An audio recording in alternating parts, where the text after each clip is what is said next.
In this video, we're going to talk about asset productivity and why it is more than just predictive maintenance. This slide comes from one of our customers, who is a major oil and gas drilling company.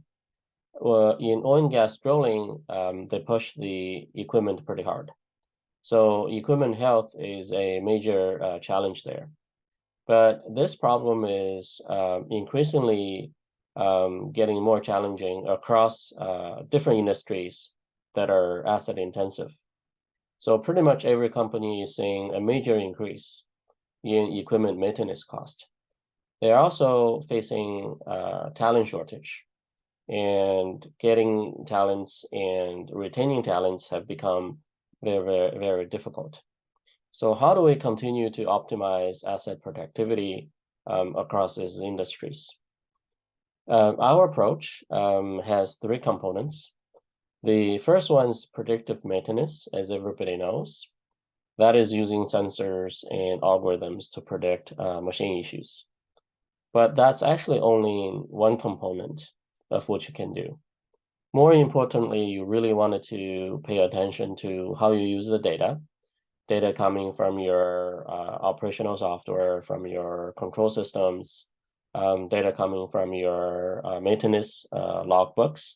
You can use those data, you can label them, you can continue to improve models, and therefore your solution will get better and better. The most important part is getting your teams involved, creating that data-driven culture so that your team would adopt this type of solutions and improve your asset productivity over the long term.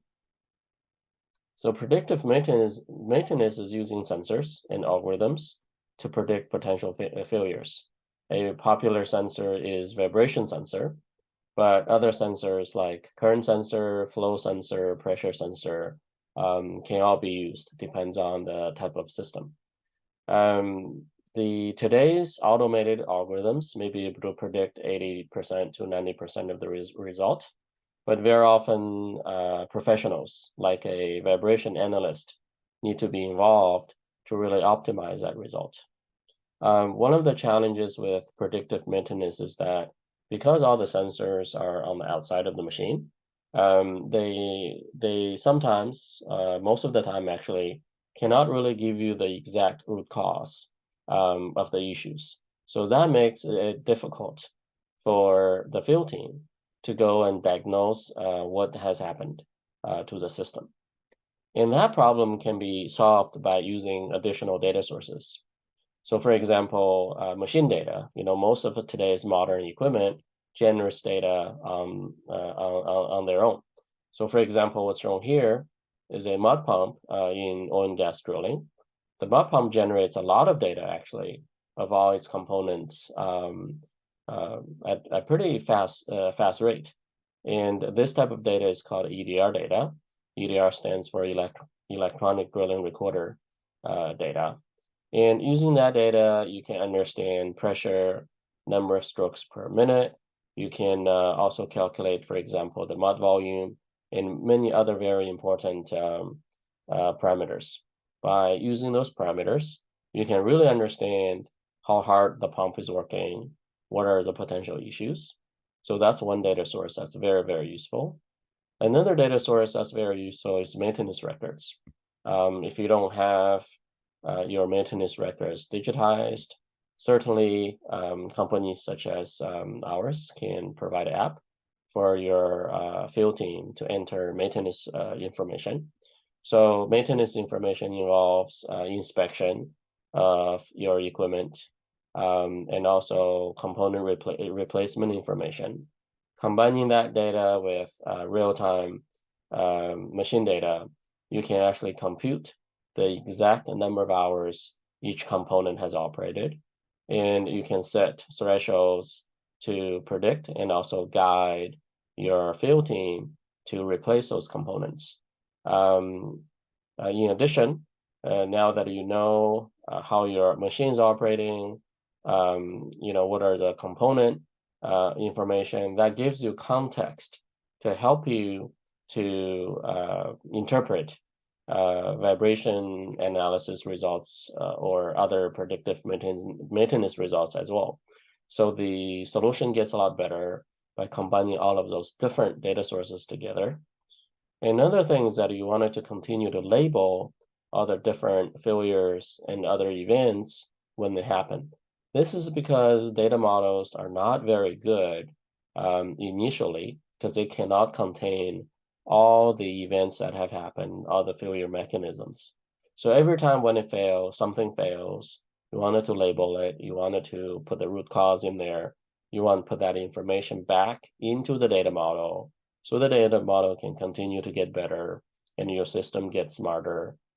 This is how over time you can build a really strong system to help you to maintain your equipment, but also over time you would get more and more knowledge into that system, so that system becomes very critical information for all of your operations.